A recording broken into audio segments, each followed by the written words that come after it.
Hello everyone, welcome back to the channel. So today we are going to discuss about the welfare scheme for vulnerable sections of the population. So first we can discuss about vulnerable groups. Okay, so vulnerable groups are those group of society which would be inclined under any unfavorable situation, such as where the adults are not capable to provide a satisfactory living for the household due to health issues like disability, illness, age or some other characteristics, and group whose resource environment is poor to provide sufficient income for any available source. The vulnerable group that face impartiality include women, scheduled caste, scheduled tribes, children, aged, disabled, poor migrants, people living with HIV/AIDS and sexual minorities. And sometimes each group faces many obstacles due to their multiple individualities. Say for example, in a patriarchal civilization, disabled women have to face double discrimination of being a woman and being disabled. In today's video, I am going to explain some of the welfare scheme for the vulnerable section of the population. First, we can discuss about the scheduled caste and tribe welfare scheme. First one, centrally sponsored pilot scheme of Pradhan Mandari Adarsh Gram Yojana. So, the government of India have approved implementation of a new centrally sponsored pilot scheme called Pradhan Mandari Adarsh Gram Yojana from the financial year 2009-10 for integrated development of 1,000 villages in the country, each with more than 50% scheduled caste population. Okay, so this scheme main aim to achieve all-round integrated development of selected villages. Second one, Babu Jagjeevan Ram Chhatravas Yojana. So here the scheme mainly for the construction of hostel. Okay, so what they believe that the scheme of construction of hostel is effective way to enable and encourage students belong to scheduled caste to attain quality education. Third one, self-employment scheme for rehabilitation of manual scavengers. So, the self-employment scheme for rehabilitation of manual scavengers was announced in January 2007 and it has an objective of rehabilitating the remaining manual scavengers and their dependents in alternative occupation by March 2009. And the major aim of this scheme is to assess the manual scavengers identified during various surveys for their rehabilitation in alternative occupations. Fourth one, National Scheduled Caste Finance and Development Corporation. So the vision of this scheme is to fight poverty through entrepreneurship. And the major objective of this institution is the apex institution for financing, facilitating and mobilizing funds from other sources and promoting the economic development activity of the persons belonging to the scheduled caste living below double the poverty line. Fifth one, supporting project of all nature SCs. So here, under the scheme, financial aid is provided to reputed social science research agencies and universities which have necessary expertise and are willing to undertake the purposeful studies and hold seminars and workshops, preferably on the socio-economic programs undertaken by government bodies. Sixth one, National Commission for Safai Karmacharis.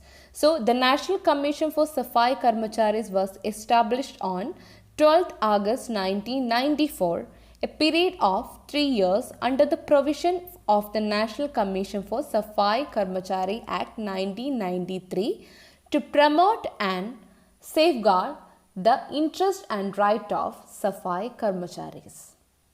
Moving on to the scheme of development of primitive tribal groups. First one, Tribal Research Institutes.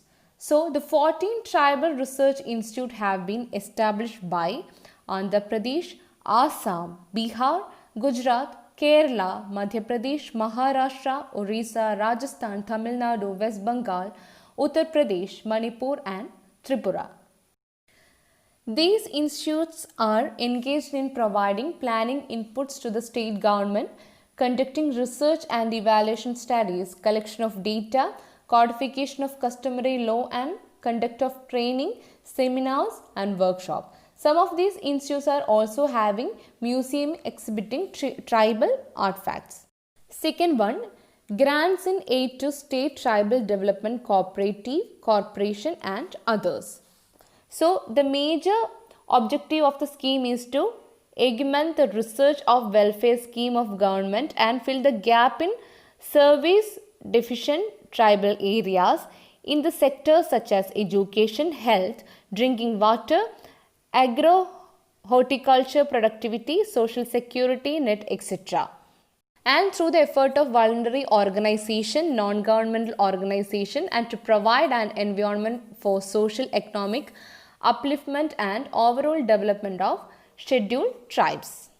So next we can discuss about major scheme for women which are also vulnerable section of the society. So first we can discuss about Indira Gandhi Mandritva Sahyojana, also called as IGMSY. Okay. So the government of India in the Ministry of Women and Child Development is implementing a central sponsored scheme, namely IGMSY, and conditional maternity benefit for pregnant and lactating women to enhance their health and nutrition status to better enabling environment by providing cash incentives to pregnant and nursing mothers. Okay, so it is being implemented using the platform of Integrated Child Development Services Scheme, and the scheme was introduced in October 2010 on pilot basis and now operational in 53 selected districts.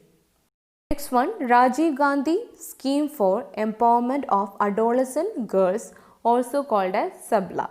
So here it is mainly for enable self-development and empowerment of adolescent girls and improve their nutrition and health status, spread awareness among them about health, hygiene, nutrition, adolescent reproductive and sexual health, and family and child care, and upgrade their home-based skill, life skills and vocational skills, mainstream out of schools adolescent girls into formal and non-formal education, inform and guide them about existing public services such as primary health center, post office, bank, police stations, etc. Third one, Swadhar Yojana. Swadhar scheme was introduced in 2001-2002 with the identification of need for a project-based approach to address the requirements of women in difficult circumstances. The major objective of the scheme is to comprehensively rehabilitate widows, victims of trafficking, victims of natural calamities, mentally challenged and destitute women.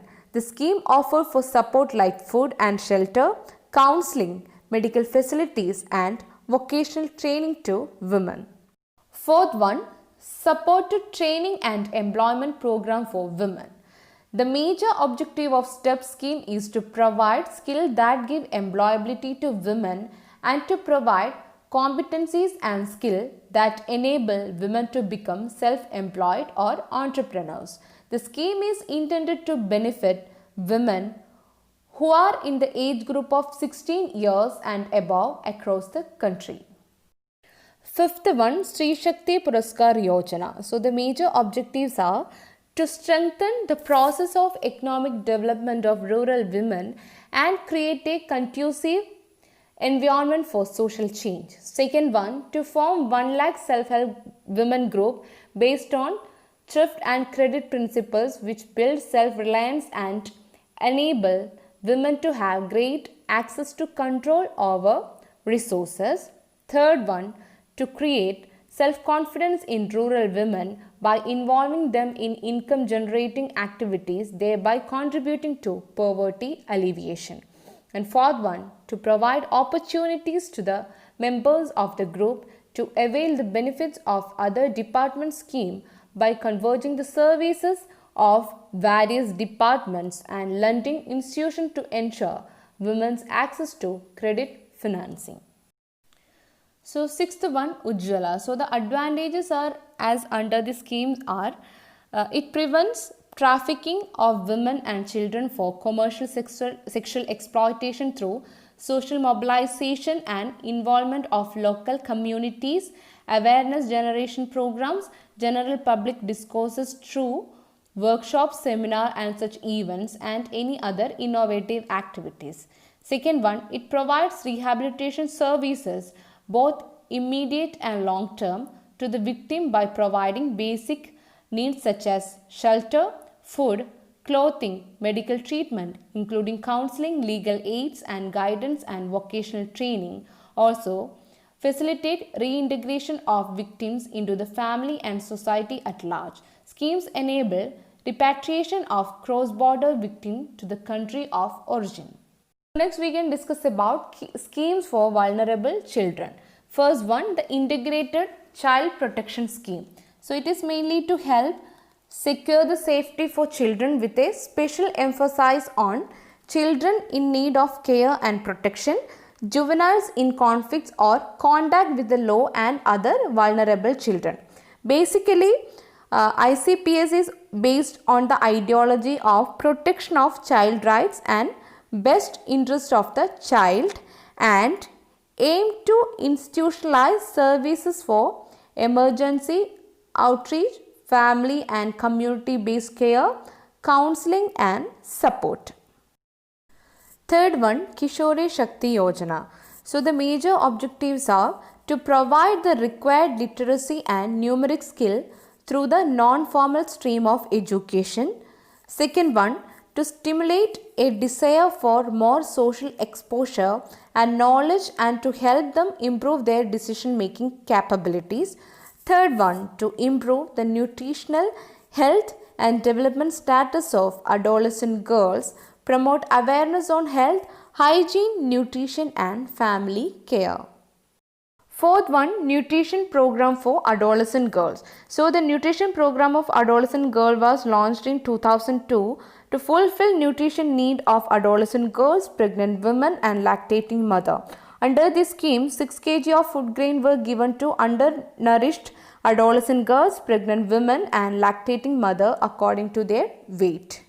Fifth one, scheme for welfare of working children in need of care and protection.